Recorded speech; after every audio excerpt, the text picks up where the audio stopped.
Charles Arthur Floyd, better known by his infamous moniker Pretty Boy Floyd, was born on February 3, 1904, in the small town of Kingston, Oklahoma. From the very beginning, life seemed determined to push him into shadows and violence. His father, a laborer, struggled to provide, and his mother, a woman of quiet endurance, tried in vain to protect her children from the harsh realities surrounding them. Poverty was their constant companion, and young Charles quickly learned that the world was neither fair nor forgiving. By the age of 10, Floyd had witnessed acts that would shape his understanding of survival. Crime, in its many forms, was not a distant news story, it was life itself. Local gangs prowled the streets, and law enforcement, overwhelmed and underfunded, seemed more an obstacle than a protector. It was in this environment, dense with desperation and petty crime, that Floyd's mind began to craft strategies of survival and dominance. Teenage years for Floyd were turbulent. He displayed a restless energy that could not be tamed. School-provided little structure authority challenged him at every turn. By 13, he had already been caught in small-time thefts, sneaking coins from local stores and occasionally participating in minor burglaries with older boys in the neighborhood. Each act, however, carried lessons. How to evade the law, how to intimidate rivals, and how to read people for weakness. In 1921, a turning point arrived. Floyd's father died unexpectedly, leaving the family vulnerable and without guidance. The young man, now 17, was forced into a world that required immediate adaptability. He left home, drifting through small towns, working odd jobs, and increasingly relying on petty theft to survive. It was during these years of itinerancy that Floyd honed his skill with firearms and learned the unspoken rules of criminal enterprise. His reputation as a cunning and daring young man began to spread, and whispers of his exploits grew louder in the underground. By the mid-1920s, Charles Floyd had fully embraced a life outside the law. He became adept at bank robberies, beginning with small-town institutions whose security was minimal and whose staff were unprepared for violence. Each robbery built not only his wealth but also his reputation. Local newspapers, fascinated by his charm and audacity, dubbed him Pretty Boy, a nickname that reflected both his youthful appearance and the unsettling calm he maintained even in the midst of gunfire. Yet, the moniker also concealed a dangerous truth. Beneath the handsome exterior was a man capable of cold, calculated violence. Floyd's methods were precise. He studied his targets meticulously, analyzing guard rotations, employee routines, and the layout of each bank. During robberies, he exhibited a rare combination of charisma and ruthlessness, often charming hostages while simultaneously brandishing a weapon with deadly intent. There was no hesitation, he had learned, could be fatal. Those who underestimated him quickly learned the consequences. Violence was not an impulsive act for Floyd, it was a tool. He used it to enforce control, to send messages, and to protect himself from law enforcement and rival criminals alike. Encounters with police were frequent and brutal. He survived gunfights that would have ended lesser men, his reputation growing with each narrow escape. Newspapers sensationalized these events, feeding the public's fascination and Floyd's own legend. Yet, Floyd's life was not solely defined by crime. He maintained relationships with those he trusted, fiercely loyal to his inner circle and protective of family when possible. His personality was paradoxical. Capable of extreme violence, yet simultaneously demonstrating moments of generosity, particularly towards the downtrodden communities hit hardest by the Great Depression. Some saw him as a Robin Hood figure, though the line between myth and reality was thin and easily blurred. By the late 1920s, Floyd's name was synonymous with high-stakes bank robberies. No longer a petty thief, he orchestrated increasingly daring heists across Oklahoma, Kansas, and Missouri. Each operation was executed with precision, yet danger loomed at every corner. Rival gangs, law enforcement agencies, and the very environment that had nurtured him now threatened to destroy everything he had built. Despite the chaos surrounding him, Floyd remained calm under pressure. He learned early that fear could be weaponized, both against himself and others. Hostages, police officers, and rivals all became pawns in a game he played with a mixture of intelligence, timing, and ruthlessness. His criminal empire, though fleeting, became a testament to the man's ability to navigate a world defined by violence and opportunity. By the end of this chapter in his life, Pretty Boy Floyd had fully embraced the identity that would define him for the rest of his years. He was no longer the boy struggling against poverty and circumstance. He had become a symbol of defiance, a man feared and admired in equal measure, walking the thin line between infamy and legend. The foundations of his criminal life were laid, and the story of one of America's most notorious outlaws had truly begun. By the early 1930s, the Great Depression had gripped the United States, leaving banks vulnerable, towns desperate, and law enforcement stretched thin. Pretty Boy Floyd thrived in this environment. He was no longer a mere opportunist. He had evolved into a masterful criminal, orchestrating heists with meticulous planning and ruthless efficiency. The financial institutions that once seemed untouchable became his arenas, and every robbery added to both his fortune and his notoriety. Floyd's gang, a collection of hardened men and opportunists, operated with military-like precision. Each heist was carefully coordinated, with scouts, drivers, and getaway plans executed down to the last detail. Floyd insisted on personal oversight of operations, often entering banks himself, assessing security, and ensuring the intimidation of employees and bystanders. Witnesses recalled his calm demeanor, his measured voice, and the almost theatrical precision with which he conducted each robbery. The first major bank robbery that cemented his reputation occurred in Oklahoma City. Floyd and his gang entered the bank with a combination of charm and threat, directing customers and staff with a mix of courtesy and coercion. No lives were initially taken, but the implied threat of violence was enough to ensure compliance. Floyd's presence was magnetic. Hostages later described a strange duality in him, an approachable young man with the capacity for lethal action at any moment. The gang walked away with thousands of dollars, the operation executed without a single casualty, yet it sent shockwaves through local law enforcement. But Floyd's life of crime was far from clean. Increasingly, his heists involved bloodshed, whether through the accidental discharge of firearms during tense standoffs or deliberate violence against those who resisted. In several robberies across Kansas and Missouri, Floyd demonstrated a willingness to use deadly force when threatened or when he sought to assert dominance.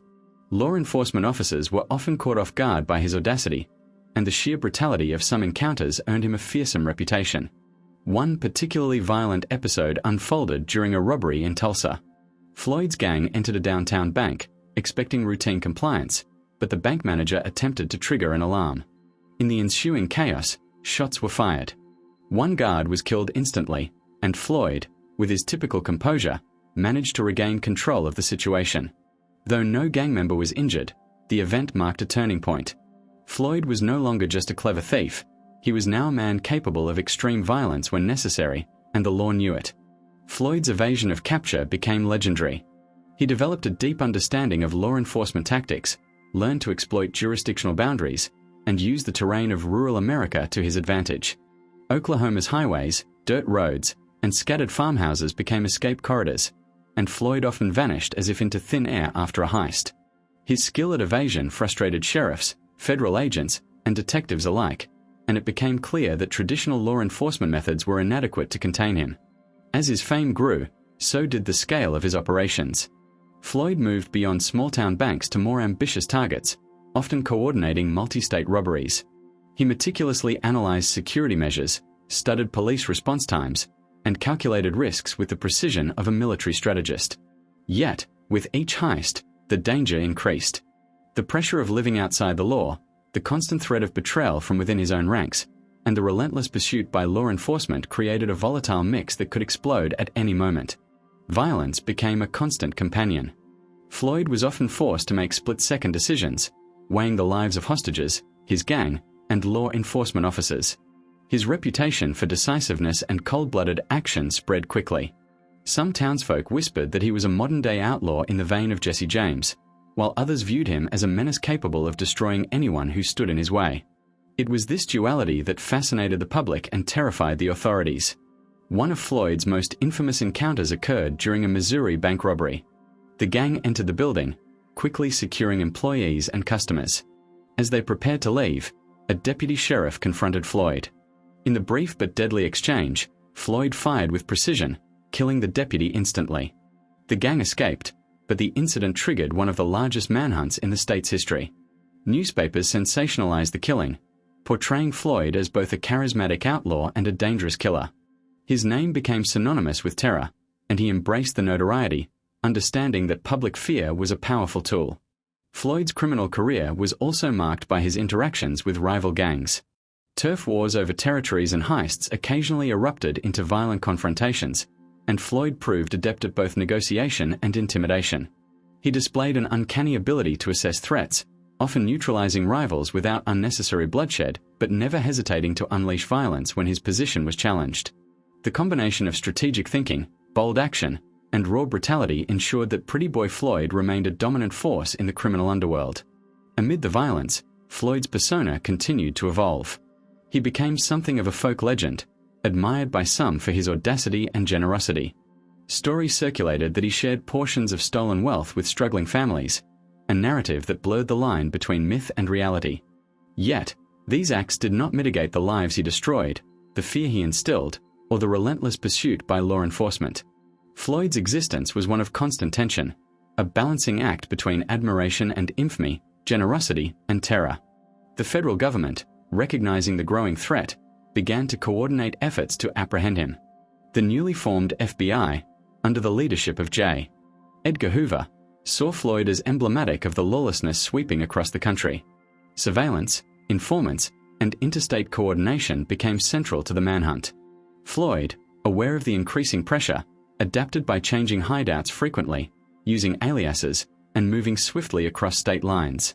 His ability to anticipate law enforcement moves made him a nearly mythical figure, untouchable in the eyes of many. Yet, the life of constant flight took its toll. Fatigue, paranoia, and the constant weight of being hunted shaped Floyd's decisions. Each heist carried greater risk, each encounter with police more dangerous. Despite his intelligence and planning, the law was relentless, and the environment in which he operated was becoming increasingly hostile. Floyd understood that his reign of robbery and blood was inevitably approaching a climax, though the exact moment remained uncertain. By the end of this period, Pretty Boy Floyd had become a symbol of both audacity and menace.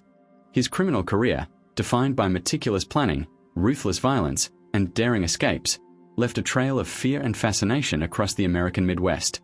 Law enforcement agencies were more organized, public fear was at its peak, and Floyd's legend continued to grow, fueled by both his actions and the media portrayal of his exploits. The stage was set for the next chapter of his life, one in which the intensity of his crimes and the determination of those pursuing him would collide with explosive consequences. By the mid-1930s, the legend of Pretty Boy Floyd had grown beyond the Midwest. Newspapers across the nation chronicled his audacious bank robberies, narrow escapes, and violent confrontations with law enforcement. To the public, he was a thrilling mix of charm and danger to the authorities. He was a relentless criminal who challenged the very foundations of law and order. Floyd understood both perspectives, and he used them to his advantage, manipulating public perception while eluding increasingly sophisticated federal efforts to apprehend him. The FBI, under J. Edgar Hoover's direction, had intensified its campaign against notorious criminals. Floyd was now a prime target, labeled as one of the nation's most dangerous outlaws. Agents meticulously analyzed every robbery, tracing patterns, questioning witnesses, and deploying informants in towns where Floyd and his gang were known to operate. But Floyd had long anticipated such scrutiny. He had adopted multiple aliases, frequently changed his appearance, and moved continuously across state lines. He treated these manhunts not as obstacles but as part of the game, a dangerous game he played with a keen mind and nerves of steel. Despite his careful planning, pressure was mounting. The gang faced internal strains. Some members grew restless, while others feared the escalating consequences of their actions. Trust became a precious commodity, and betrayal, whether real or imagined, was always a threat. Floyd, acutely aware of the stakes, became increasingly controlling over operations, insisting on precision and discipline.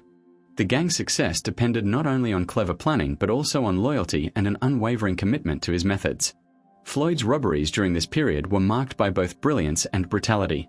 One such heist in Kansas City demonstrated his mastery of strategy and psychological manipulation. Floyd and his men approached a bank at dawn, timing their entry to coincide with minimal staff presence but maximum potential for intimidation. Floyd personally directed employees, calmly yet forcefully ensuring compliance. Any hint of defiance was met with immediate threat of violence, and though no shots were fired, the palpable tension was enough to paralyze both witnesses and authorities. The gang escaped with tens of thousands of dollars, but the operation left an indelible impression on the city and federal agents alike. Yet, not all encounters were clean. In another robbery, a confrontation with a deputy sheriff escalated into a deadly exchange of gunfire. Floyd, ever decisive, neutralized the threat with calculated precision. The sheriff's death further inflamed public fear and intensified federal resolve. The media sensationalized the killing, painting Floyd alternately as a modern-day Robin Hood and a cold-blooded killer. Floyd, aware of the power of reputation, allowed the legend to grow, knowing that public fascination could serve as both protection and intimidation. The mounting pressure was not limited to law enforcement. Communities across the Midwest had mixed reactions to Floyd's crimes. Some saw him as a folk hero, distributing portions of stolen wealth to struggling families during the Depression. Others viewed him as a menace, responsible for death and fear. This dual perception created a complex dynamic. Floyd understood that public sympathy could be leveraged, particularly in areas where distrust of banks and authorities ran high. He moved cautiously, sometimes performing acts of generosity that enhanced his mythos, even as his criminal acts continued unabated. By this stage, Floyd's movements were meticulously calculated. He avoided large towns where federal agents were concentrated, favoring rural areas and small towns with minimal security. Yet, every heist carried increasing risk. The federal apparatus had grown more sophisticated, employing automobiles, telegraphs, and coordinated communication between jurisdictions. Floyd's once almost magical ability to vanish after a robbery was becoming harder to maintain. Every misstep could lead to capture or death. The tension within Floyd himself also grew. The life of constant flight exacted a psychological toll. Fear, though controlled outwardly, simmered beneath the surface. He became hypervigilant, analyzing every interaction, every road, and every stranger for potential threats. Sleep was often short, and moments of respite were fleeting. Yet, he maintained his trademark composure during robberies and confrontations, projecting confidence while internally navigating the precarious tightrope of survival. A turning point came in late 1933, during a series of increasingly desperate heists. Floyd's gang targeted banks with higher security and law enforcement presence, forcing confrontations that were more violent than ever. One robbery in Oklahoma escalated into a gunfight that left both officers and gang members injured. Floyd himself narrowly avoided capture, using his knowledge of terrain and a daring escape route that would become legendary. The incident solidified his status as a master criminal but also drew the intense scrutiny of federal authorities determined to end his reign. Floyd's network of safe houses and allies became vital. Friends, sympathizers, and even fearful townsfolk sometimes provided shelter or assistance. Yet, the ever-present risk of betrayal loomed large. Floyd had learned through bitter experience that one misstep, or one informant, could undo years of careful planning. The constant tension between trust and suspicion shaped his interactions, making him cautious, calculating, and often ruthless in maintaining loyalty within his circle. As federal agents closed in, Floyd's lifestyle became increasingly precarious. Every robbery, every movement, carried consequences that could not be ignored. He began to contemplate the inevitability of capture, though defeat was never fully accepted. Floyd's identity was inseparable from his criminal existence. To stop now was unthinkable. Each heist, each confrontation, was both survival and assertion of dominance, a declaration that he would not yield to authority. By the end of this chapter, Pretty Boy Floyd was at a crossroads. His criminal career had reached a fever pitch, with escalating violence, public notoriety, and relentless federal pursuit. The walls were closing in, and the options for escape were diminishing. Yet, he remained daring, strategic, and charismatic, a man who embodied both fear and fascination. The stage was set for the final chapters of his life, in which the tension between legend and law, survival and mortality, would reach its explosive conclusion. To be why 1934, Pretty Boy Floyd had become the most hunted outlaw in America. The Great Depression had created an environment where criminality thrived, but Floyd's audacity, intelligence, and ruthlessness set him apart. He had spent over a decade building a reputation, mastering bank robberies, and evading law enforcement, but now the federal government was closing in with unprecedented determination. The FBI, empowered and organized, had made it their mission to end Floyd's reign of terror once and for all. Floyd's final years were marked by increasing desperation and extraordinary cunning. He continued to plan and execute bank robberies across the Midwest, but each operation carried heightened risk. Federal agents had begun coordinating across states, sharing intelligence, and tracking his movements with a precision previously unseen. Floyd, ever aware of the tightening net, became more secretive, moving constantly, adopting new aliases, and relying heavily on a network of loyal accomplices. These men were not only partners in crime but also essential shields against betrayal and capture. Despite the growing danger, Floyd's audacity did not diminish. One of his last major heists took place in Kansas, where he and his gang entered a small-town bank with military-like precision. Floyd's calm command, his ability to control hostages without immediate violence, and his meticulous planning allowed the gang to escape with significant sums. Yet, the heist was a harbinger of the increasing intensity of his criminal career. Every robbery risked death, every encounter with law enforcement could be fatal, and every move had to be calculated to the last detail. The FBI's pursuit was relentless. Agents tracked Floyd's movements, interviewed informants, and laid traps in towns where he was expected to strike. Communication between local law enforcement and federal authorities became seamless, creating a network designed specifically to apprehend him. Floyd, recognizing the sophistication of the manhunt, adapted by utilizing secluded hideouts, traveling at night, and minimizing predictable patterns.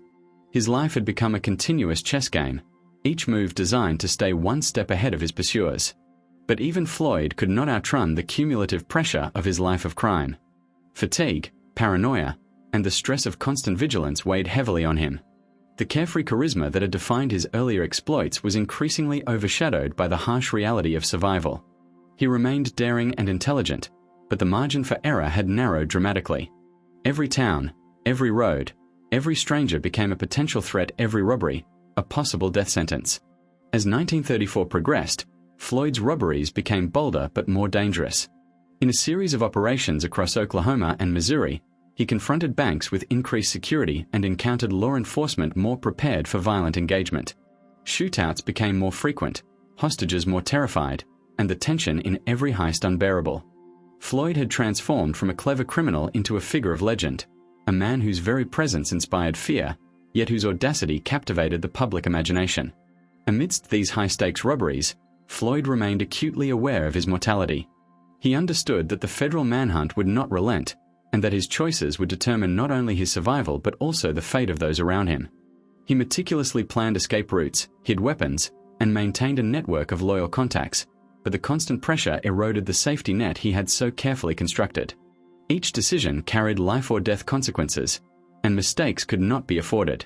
The final chapter of Floyd's life began in earnest when the FBI, using intelligence gathered from informants and careful surveillance, narrowed his location to a farm near East Liverpool, Ohio. Floyd had been using the area as a temporary hideout, relying on the isolation and familiarity of rural landscapes to evade capture. But the agents had learned to anticipate his movements, and the net was closing with precise coordination. Federal agents, led by Melvin Purvis, approached with the intent to apprehend the notorious outlaw alive, but Floyd's history of defiance and violence made the situation unpredictable. On October 22, 1934, the confrontation occurred. Agents surrounded the farm, attempting to negotiate surrender. Floyd, ever aware of the stakes and unwilling to be taken without resistance, engaged in a firefight that epitomized his life. Bold, desperate, and lethal. Bullets shattered windows and tore through the night, a violent symphony marking the end of an era. Floyd's skill in combat and strategic thinking prolonged the encounter, but the overwhelming force of the federal agents eventually overwhelmed him. Accounts of the final moments of Pretty Boy Floyd vary, shrouded in legend and myth, but the outcome was inevitable. Surrounded, outnumbered, and facing the culmination of his life of crime, he fell in a hail of bullets. His death marked the violent end of one of the most infamous outlaw careers in American history. The nation had witnessed the rise and fall of a man who had embodied both fear and fascination, and his legend was cemented in the collective memory of the country. Even in death, Floyd's story continued to resonate. Newspapers chronicled the dramatic end, emphasizing the fatal combination of skill, audacity, and desperation that defined his life. Public reaction was mixed. Some mourned the loss of a man who had defied authority with flair, while others celebrated the triumph of law and order. The myth of Pretty Boy Floyd, his charm, his violence, and his audacity, was immortalized, his story a cautionary tale of crime, survival, and inevitable consequence. Floyd's legacy extended beyond mere headlines. For criminals, he became a model of audacity and meticulous planning for law enforcement, a symbol of the dangers inherent in underestimating an intelligent and ruthless adversary. Sociologists and historians later analyzed his life as a reflection of the times, a product of poverty, economic collapse, and social dislocation during the Great Depression.